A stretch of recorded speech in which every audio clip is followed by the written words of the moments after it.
Welcome everyone. Thank you so much for coming this afternoon, and a very special thanks to our guest, Professor Shu-ching, who is not only an amazing professor, but also an alumna of DFLL. So huge welcome to Professor Shu-ching. Thank you so much.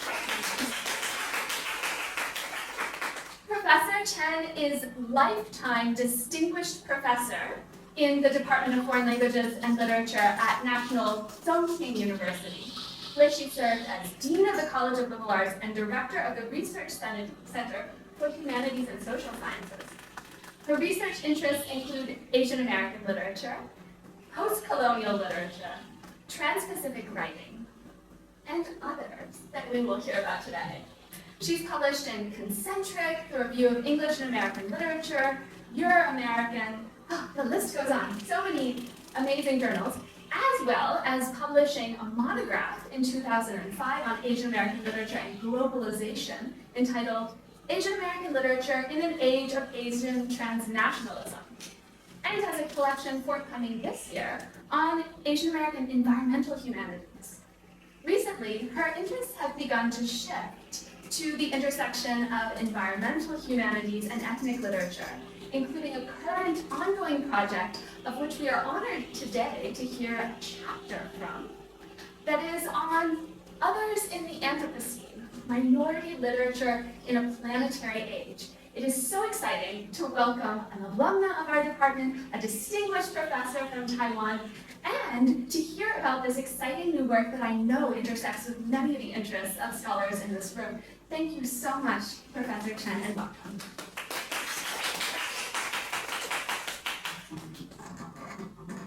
Thank you, Lily, for your nice and kind introduction. I hope my talk is as exciting as your introduction today. Okay, it's really, I'm very honored to be here, and I really want to thank Dr. Acadia for her invitation, and also her, throughout the whole process of preparing for this talk. She is so thorough, so thoughtful, and so effective, efficient. So I'm really, I have a very good feeling to come back to this, to the campus where I left like 35 years ago. I have been back to Taiwan many times, of course, during the time, but not in this function. So I'm really, grateful to have the chance to talk with you in a more scholarly way. So I hope this is, as Lily just said, this is one of the chapters of the book that I started to work on, and I'm trying to test the idea to see if they work. So I will really welcome all your feedback to my idea. I actually present half of this paper in the last conference that I attended at Tamkang, it's a comparative literature conference. And so today I sort of expanded a little bit.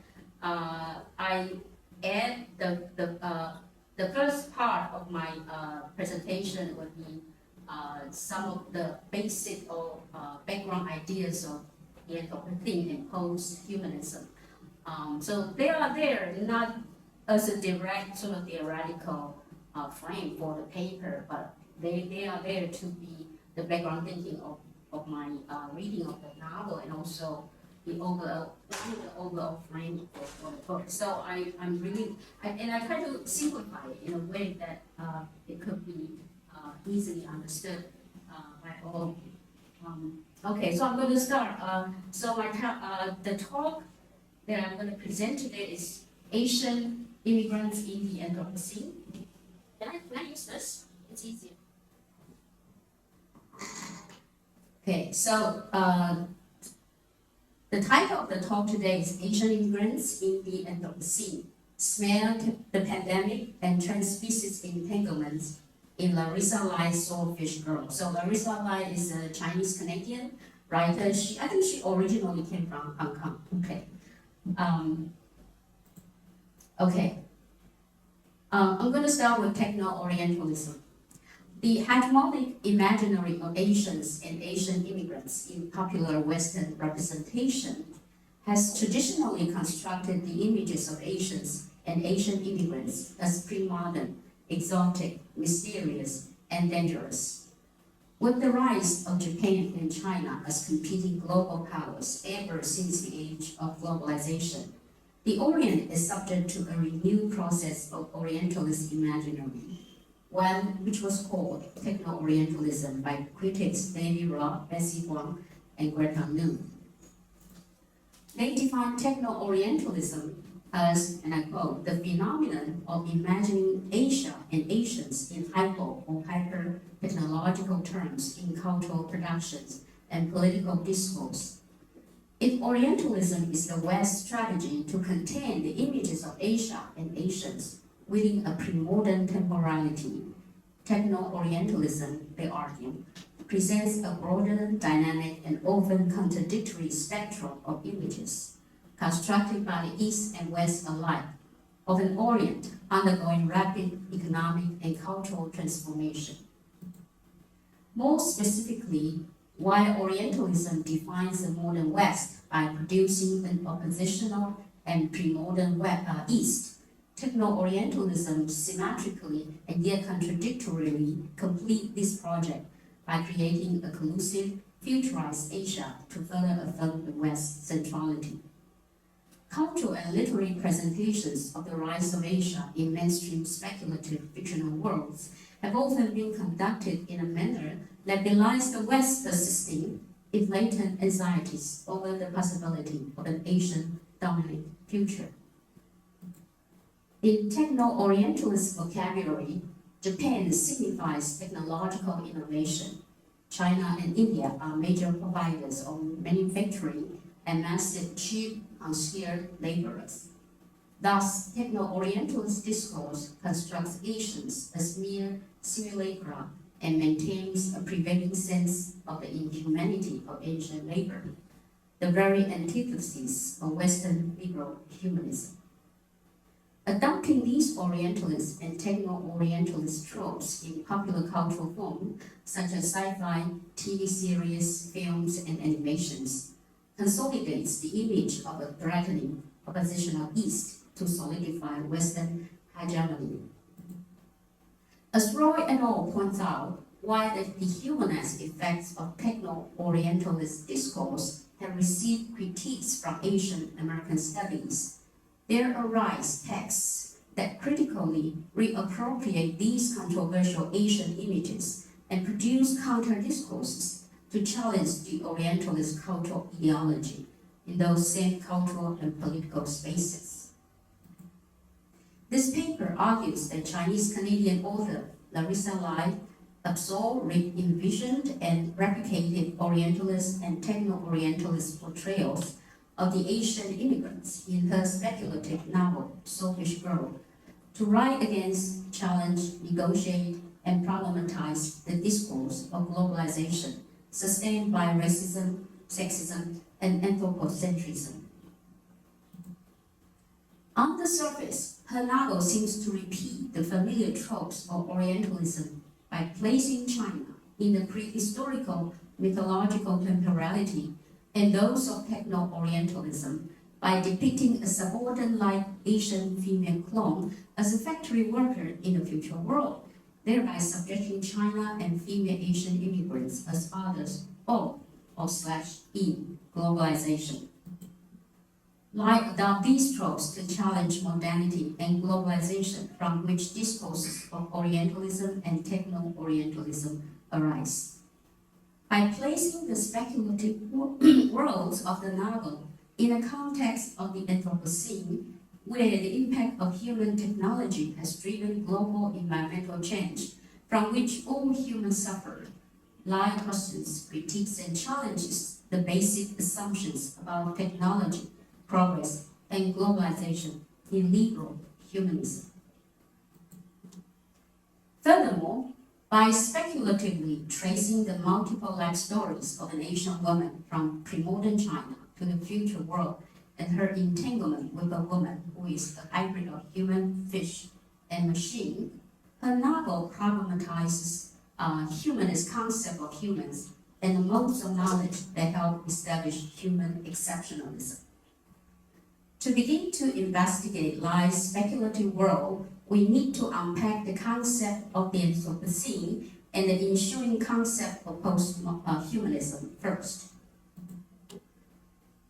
The term Anthropocene was coined by Dutch chemist Paul Cruzen and the American biologist Eugene Stormer in 2000 to designate the current geological epoch in which human activities had created impacts on the Earth system at an accelerated pace, causing the transformation of the geological system and a global environmental exacerbation, such as global warming, climate change, rising sea levels, etc. The recognition of humans as palpable actors in the process of geological transformation of the Earth has forced humans to reflect upon the limitedness of the idea of the human in Western humanism. While the Anthropocene places humans at the center of geological narratives, it also highlights the destructive consequences of human activities to humans and non-human actors, disclosing the vulnerability of humans in the face of risks caused by their activities. As such, the Anthropocene shatters the illusion of human exceptionalism, which implies the belief in human supremacy over all other species and that human society exists independently from the ecosystem they are embedded in, advancing clear ontological boundaries between humans and the rest of the natural world. The concept of the human in liberal humanism is established on the rigid binary between human and non-human beings. The process through which one becomes human can be accomplished through a mechanism of excluding the non-human others in the binary. The Anthropocene capitalizes a reconceptualization of the human by post-humanist thinkers who promote an enlarged and transversal concept of the human, moving beyond the rigid ideas of the human and dissolving traditional distinction between nature and culture.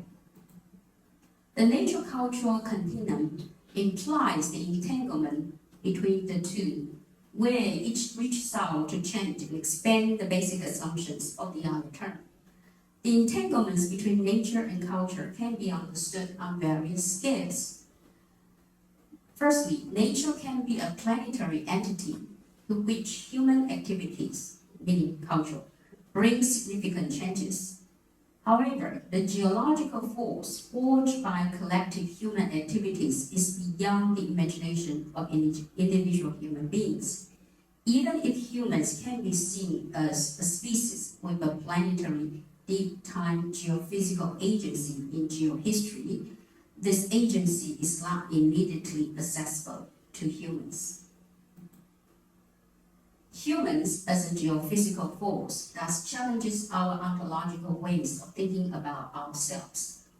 As Deepesh Chakrabarty observes, and I quote, "This non-human force-like mode of existence of the human tells us that we are no longer simply a form of life that is endowed with a sense of ontology. Humans have a sense of ontic belonging that is undeniable. We use that knowledge in developing both anti-colonial, according to Fanon, and post-colonial criticism for Baba. But in becoming a geophysical force on the planet, we will also develop a form of collective existence that has no ontological dimension. Our thinking about ourselves now stretches our capacity for interpretive understanding. We need non-ontological ways of thinking the human," unquote.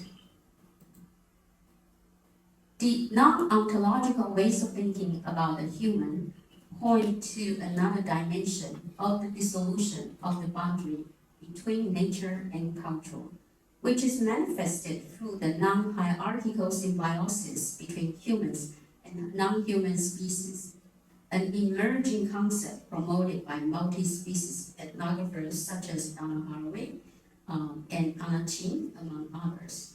The foremost tenet of this new branch of research and writing asserts, and I quote, animals, plants, fungi, and microbes, once combined in anthropological accounts to the realm of Zoe or their life, unquote, that which is curable, have started to appear alongside humans in the realm of bios, but legibly biographical and political lives. The emergence of multi-species theories has benefited from the Deleuzian idea of becomings, which is new kinds of relations emerging from non-hierarchical alliances, symbiotic attachments, and the mingling of creative agents, assemblage of humans with other species, unquote. The concept of becoming, and I quote, transform types to events, object into action, unquote, shattering the rigid boundary between species. For Donna Holloway, becoming is always already becoming with, in a content zone where the outcome, where who is in the world, is at stake. Multi-species thinking breaks the ontological boundary between humans and species, Zoe and bias, forging new possibility of symbiosis and kin-making. If nature has shifted into culture to redefine what it is to be humans and break the boundaries among species, culture, as manifest in advanced capitalism and biotechnology, has also impacted nature in a less benevolent manner.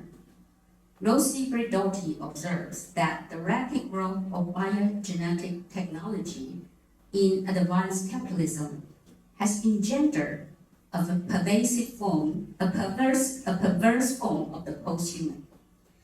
And I quote, at its core, there is a radical disruption of the human-animal interaction, where all living species are caught in the spinning machine of the global economy, unquote. Globalization means the commercialization of planet Earth in all its forms through a series of interrelated modes of appropriation, unquote.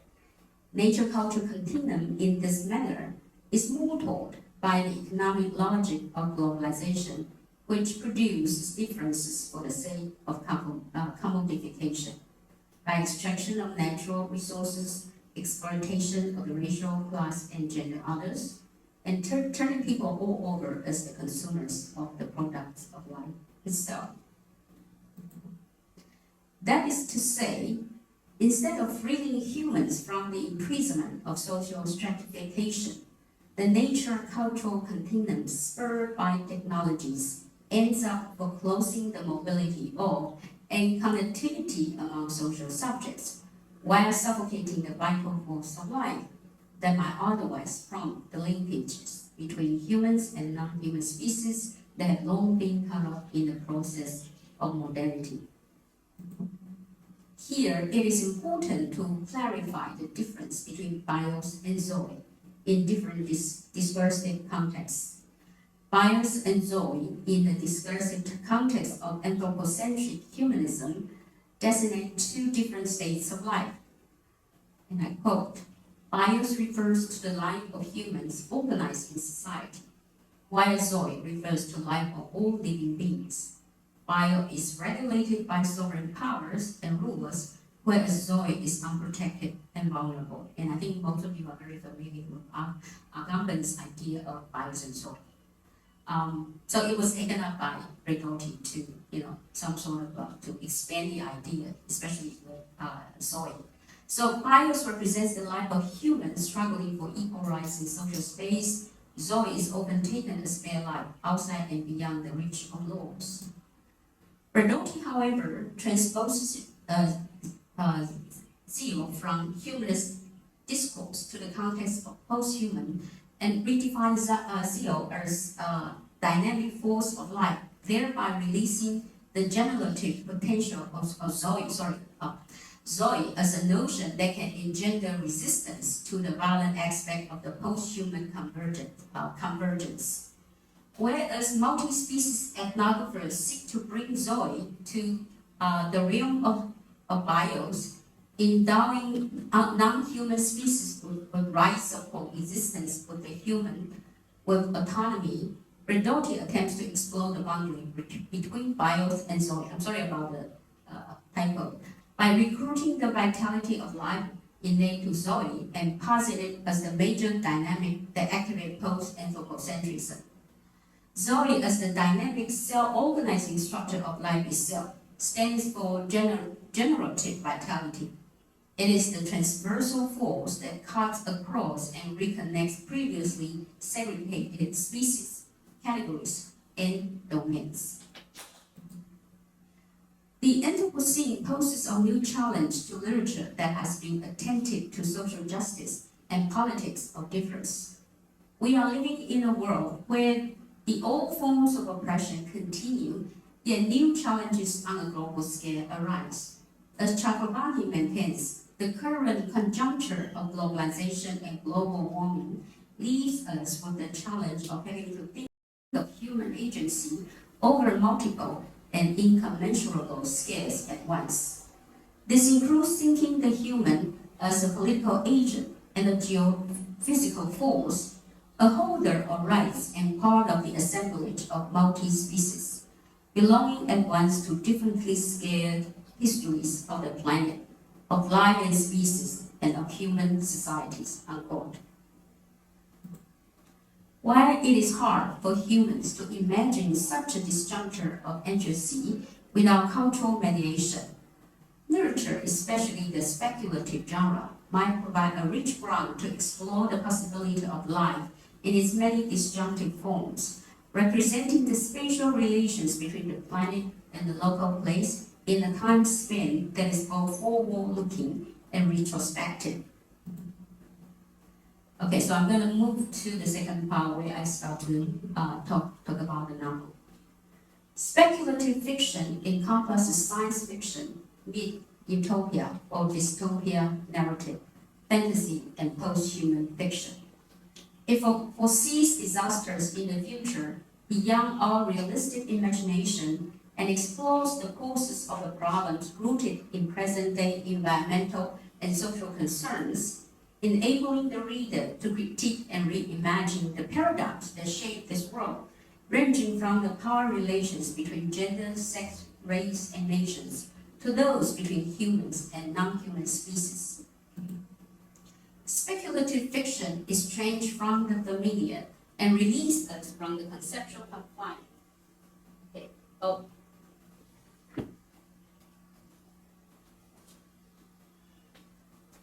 Release us from the conceptual confine of modernist, humanist, and anthropocentric modes of knowledge to, and I quote, question the ontological basis for realities, unquote, such as global capitalism and technological development responsible for environmental devastations. Stories told by speculative fiction are especially powerful in shattering the normative hegemonic representations of subject based on exclusive and hierarchical relations among humans and those among humans and nature, while offering alternative models of subject formation which are transversal and relational. Soulfish Girl portrays a future world ravaged by a pandemic caused by the abusive practice of genetic modification of agricultural products grown out of the fusion of animal genes with plant genes. The victims of the so-called dreaming disease or drowning diseases are burdened with non-stop assaults or memories of the terrible suffering of their ancestors. Only in the water can they find remission. Since the disease is spread through walking barefoot on the ground, a global industry of shoemaking arises facilitated by sweatshop cheap laborers, consisting of clones who are 0.3% fish and 99.7% human. As a result, the measure of prevention for the pandemic ironically becomes part of the origin of the disease. As the pandemic is caused by humans' rampant application of genetic modification, Lai's first target of critique for such a story is obviously at the unbound manipulation of non-human species by humans. Because the symptoms of the disease consist of collective memories across time and space, The pandemic is allegorical in its disclosure of humans as insufficient in taking up their ethical responsibility for collective violence and the environmental disaster on a grand scale. Taking a post-human stand, Sharon Tran read this event as an occasion on which a new subjectivity is pushed to emerge.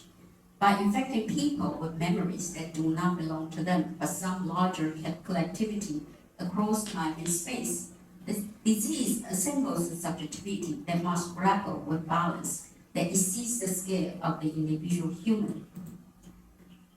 Besides the unwanted memories, the victims of the pandemic were invariably affected with the smell of a certain flora or fauna. Smell has been found to be more effective in retrieving lost memories, imagination, or sentiments and association than other senses. Playing with the idea of the connection between smell and memory, Lai stages bodily smell as a sign of the environment going awry. Given that the causes of the pandemic are rooted in techno-patriarchy and heterosexual anthropocentric hegemonies over gender, sexual, and natural others, Lai mobilizes smell as a counter mode of recognition outside and against that of techno-patriarchy and anthropocentrism.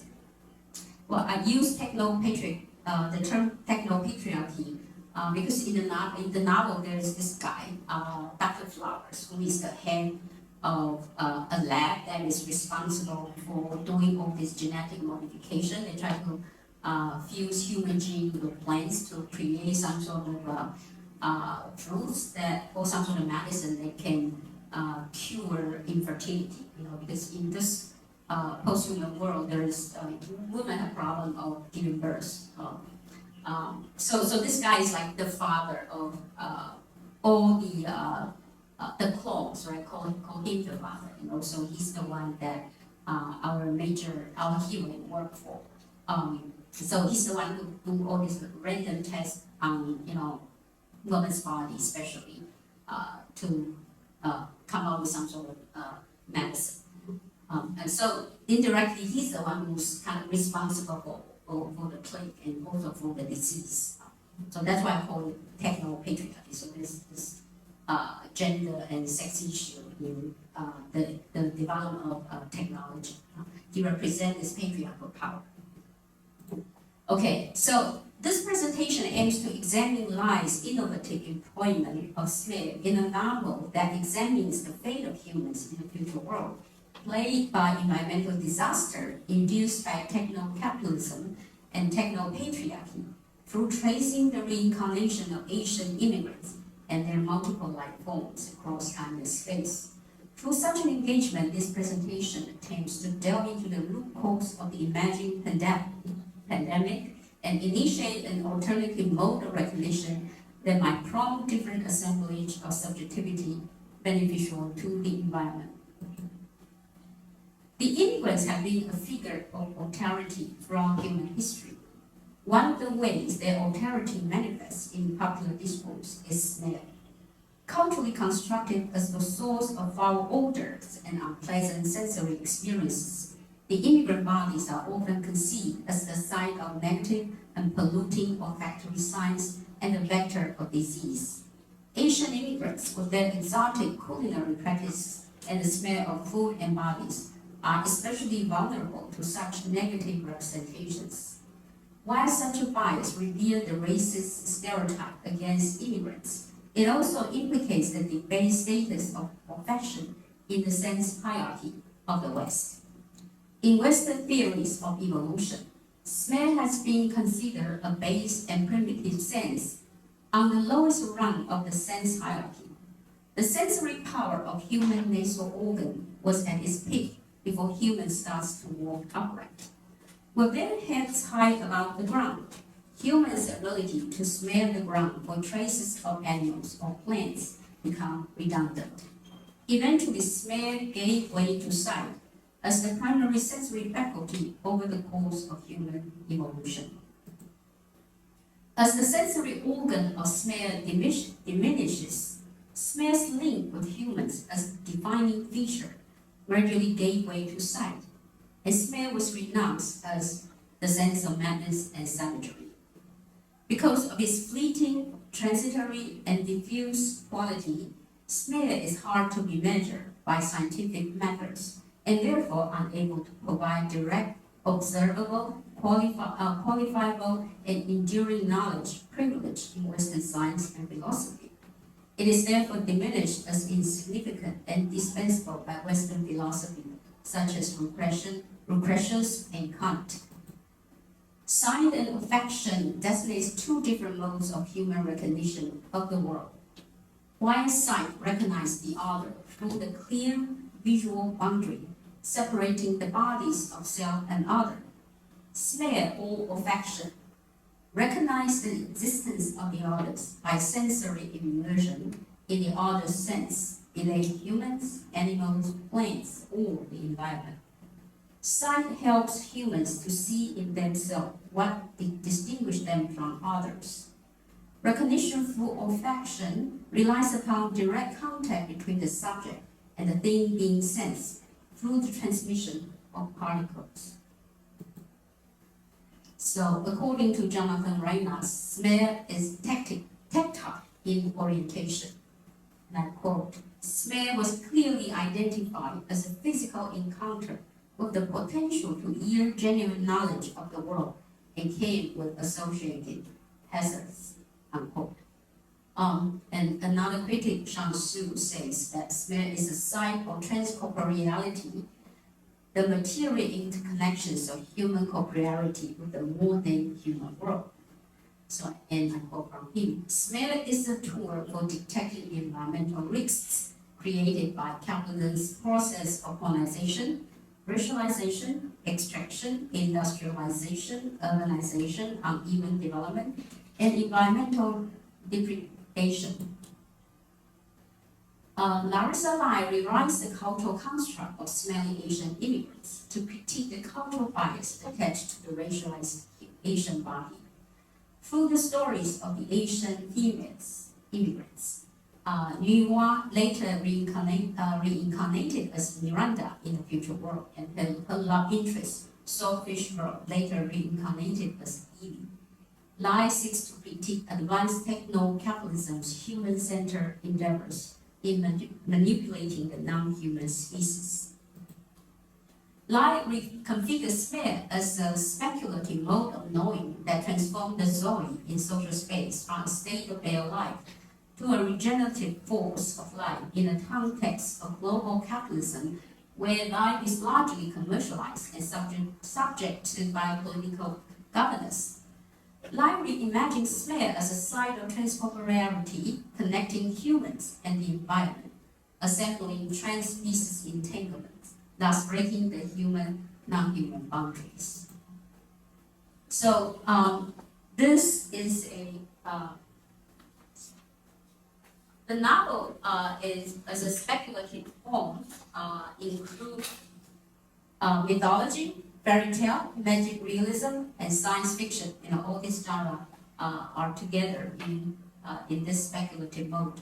So the hybrid narrative style corresponds to its settings, which are extensive and multi-scalar. Spatially, it covers China and North America. Temporally, it traces back to the prehistory of mythological time and stretches forward to the speculative future of the mid-21st century. Lai lays out the life stories of two reincarnations of an original figure, the goddess of Yuhua, a half-woman, half-serpent deity in Chinese myth of Genesis. So I'm going to give you some pictures to make it easier to show you what the plot. It's a very complicated novel in terms of plot and narrative. So we have the Yuhua, right? So I think all of you know something about Yuhua. She's the one who is the original goddess of Genesis in Chinese mythology, and we all know about her story of mending the sky, right? But that we know about her is that she's actually half serpent. She's half woman and half serpent. So that shows you the origin of human is actually we are part of nature, right? So we are very much connected with the non-human species, which can be seen in the Chinese mythology of Yuan.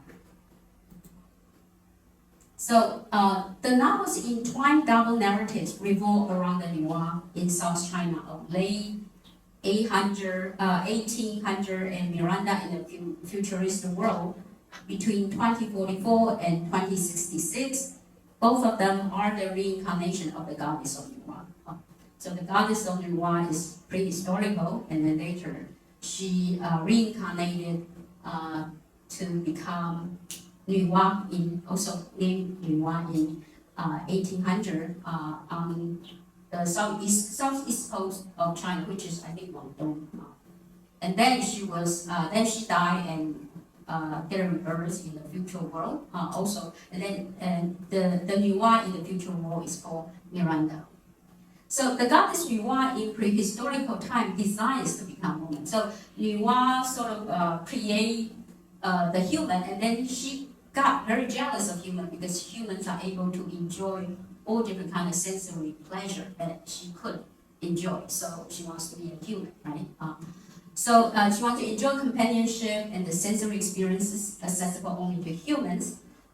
So there's a great fish, in the prehistoric time, right, living in the ocean. So the fish helped her to transform into a woman, right? So Yuan transformed into a woman while enduring the pain of her tail slipping to legs in a manner similar to the Little Mermaid. So her desire to be human is therefore closely tied with the memories of the fish, the ocean, and the smell of fish, because there's this pungent smell of the fish that becomes part of her memory for the past.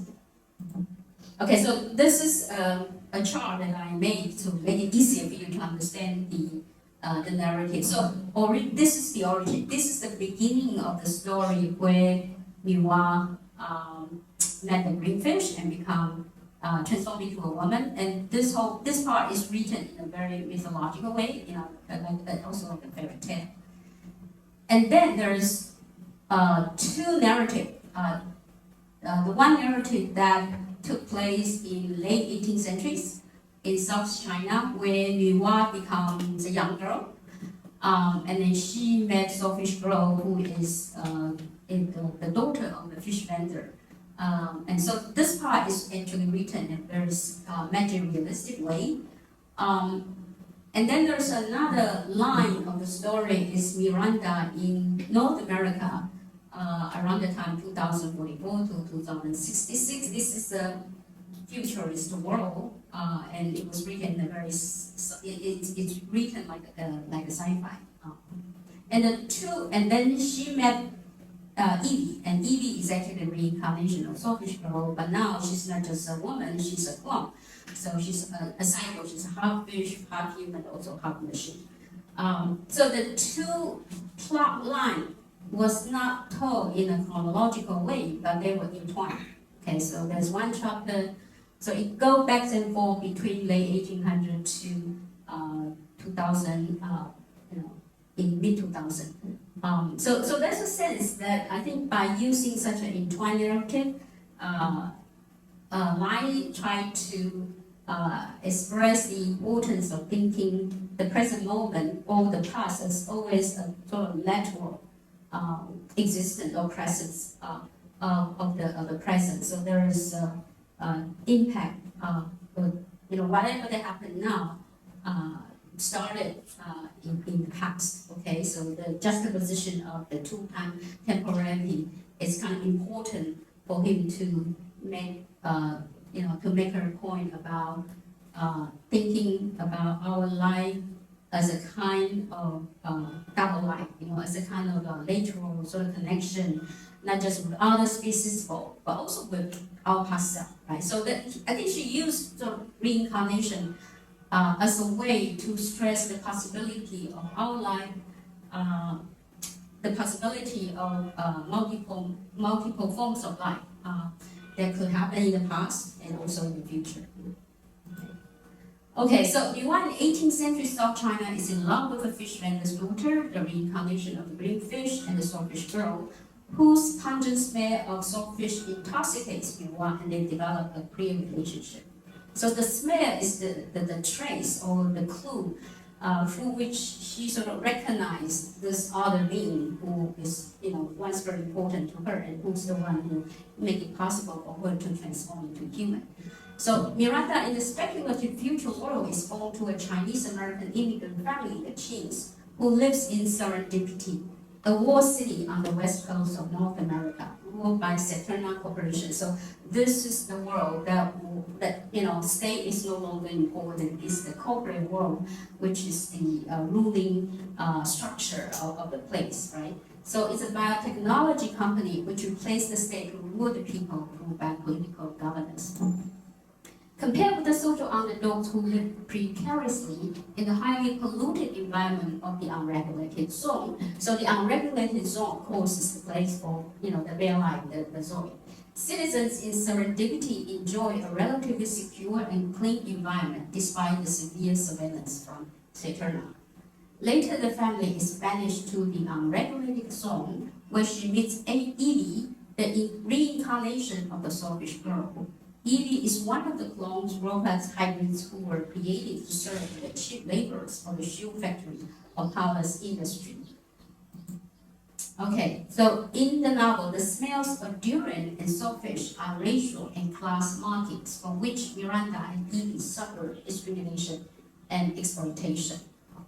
Miranda is born with the stench of durian, and her early life is thus a constant struggle with the smell, campus bullying, social bias, and turbulent family relationship.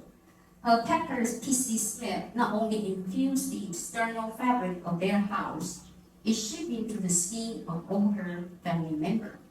The family loses its social standing and the qualification to live in serendipity. They are thus forced to move to the unregulated zone. So they were banished to the unregulated zone. And become the bare life, the kind of life that was dead to die, because of a smell. So the smell is like, a marking of their e-based life form. So originally from Borneo and Sumatra, durian has a distinctive smell that wavers between fragrance and stench, depending on individual sensory reception. The pungent smell evoked reactions from deep appreciation to intense disgust. For the Chinese, durian is an exotic fruit, a taste to be adjusted to and acquired. By incorporating durian in a Chinese immigrant family, the Qings, Lai highlights the heterogeneity of the idea of Asia and parallels the abject status of the group and that of the immigrant family. They are both displaced and relocated in a strange land that requires assimilation and homogeneity. The smell of saltfish, likewise, is a smell of ethnicity as well as class. In the late racial history of North America, racial difference is naturalized through labor in nature. The stench of fish emanating from the early 20th century Chinese fishermen's bodies on the coastline of California became a mark of their distasteful operation and their abject class status. Saltfish girl in 19th century China and Evie in the future world are both laborers who suffer exploitation at different stages of capitalist development. Saltfish girl came from the family of a fish vendor on the southeast coast of China, and she worked at a local toy factory. She lost her eyesight because of poor working conditions.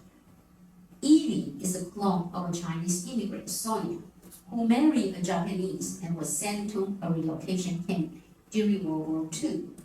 A product of biotechnology, Evie's gene is injected with 0.3% top gene, and her body is partially machine. This extreme construction of a Cyber Asian woman places her on the other end of the Oriental's representation of the exotic other. Rather than alluring pre-modern others, Techno-Orientalism imagined the Asian body as, and I quote, a form of expendable technology. Evie is mass-produced, cheap, and expendable. She is but one of the hundreds of Sonias. produced to serve as the sweatshop laborers in post-Buddhist globalization. Her vicious smell thus marks her debased racial class and less than human condition. The smell also served as a warning sign of the danger of technology out of control. While Lai depicts the bias Miranda suffered because of her smell, and Yuhua / Evie's swordfish smell as a mark of their racial class obscurity, the novel manages to take the prototype smelling Asian as a point of departure to overhaul meaning of smell in Western epistemology and dissemble its connection with the linear human-centered notion of evolution.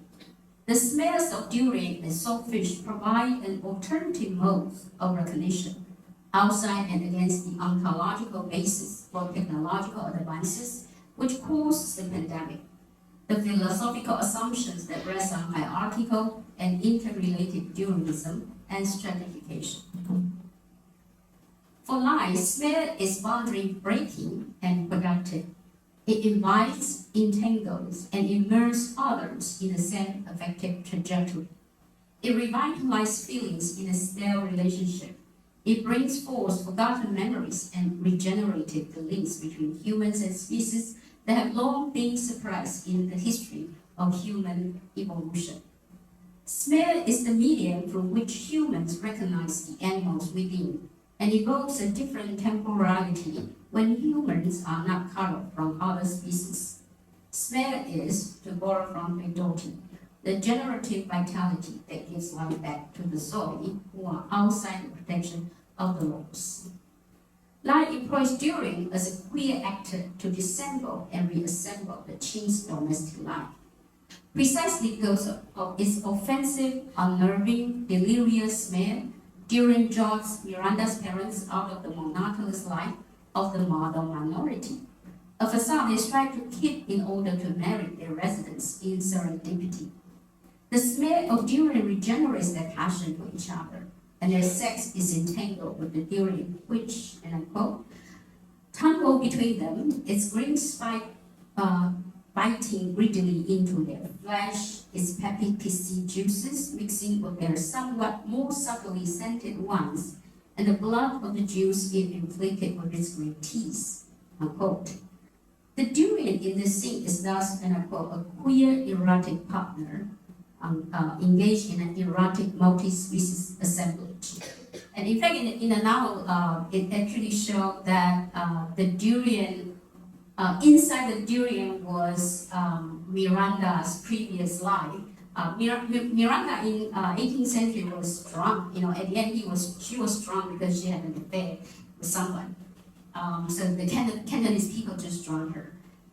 And she died, but then she came into being and managed to get into a durian seed.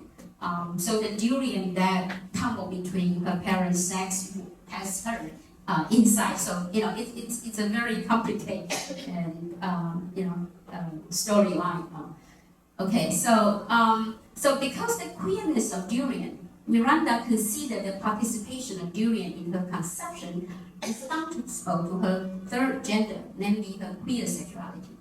Through such a lateral entanglement between humans and non-human species, a new kind of subject formation emerges. Here, queering attains an additional meaning besides being the third gender. It transforms racial subjects to what Chakrabarty calls the non-human subjects, subjects that break the human's boundary and aspire to the planetary scale of existence. Evie's vicious smell, on the other hand, stands for the eternal return of the prehistorical life forms when humans are part of the species. Her swordfish smell provoked a sense of corporeal recognition, a deja vu that wakes up the other in her body through a return in time to the past. And I quote from the text, "When Evie stepped into my lap, I didn't recognize her at first. I had a distinct impression the past was leaking through into the present. I caught a whiff of a familiar fragrance, briny and sweet. I had recognized something, but had no idea what. It felt as though something inside me was stretching, and always stretches to that moment of recognition. In the past, a stretching without knowing, a longing without certainty of the object. So the smell of soulfish reactivates the narrative of reincarnation, shedding light on Miranda's linkage with her past selves, the ancestors within and the multi-species origin of human species. So the soulfish smell challenged the notion of pure origin and linear evolution. Okay, finally, conclusion.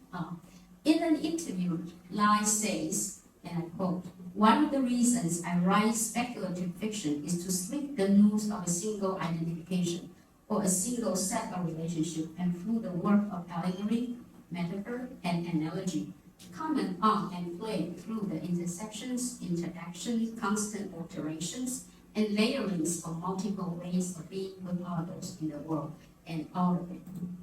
The genre of speculative fiction allows Lai to employ the Buddhist idea of reincarnation as a trope to expand the concept of life, highlighting the possibility of many life forms, including plants, animals, and cycles in different lifetimes, and expand our imaginary for the idea of life. She conceptualized smell as an alternative mode of knowing that breaks the ontological boundary between humans and non-human species, revitalizing lives that have formerly been coerced and rendered immobile, thereby bringing forth the fluid, multiple ways of entanglements that shape the way we live with others in the world. Ultimately, by highlighting the lateral connection between humans and non-human species, she critiques and disrupts the techno-capitalism rooted in anthropocentrism and the human-centered idea of progress, development, and expansion, which Lai believes are responsible for environmental disasters, social stratification, and cultural trauma. Thank you.